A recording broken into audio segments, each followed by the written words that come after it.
rompere il mare. Nel momento di una tempesta ti vuole affondare, egli viene con autorità e manda la calma. Egli è colui che fece passare Israele, camminando attraverso le acque del Mar Rosso.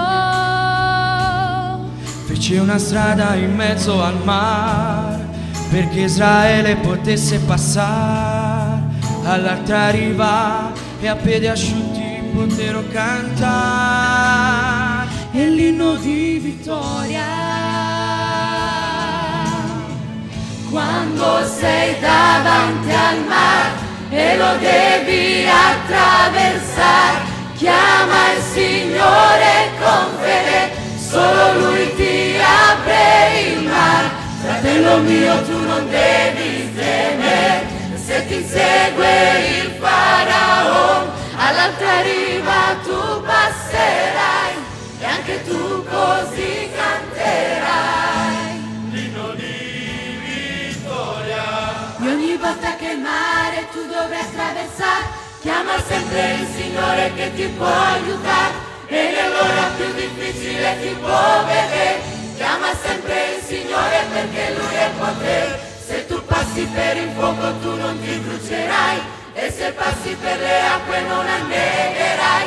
Passa come Israele che il mare attraversò, e nel nome del Signore l'inno di vittoria. Sull'altra riva cantò.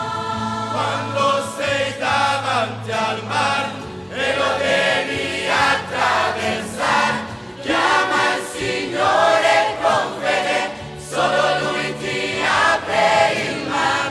Fratello mio, tu non devi temere, se ti insegue il Faraone, all'altra riva tu passerai e anche tu così canterai l'inno di vittoria. e ogni volta che il mare tu dovrai attraversare, chiama sempre il Signore che ti può aiutare, e nell'ora più difficile ti può vedere.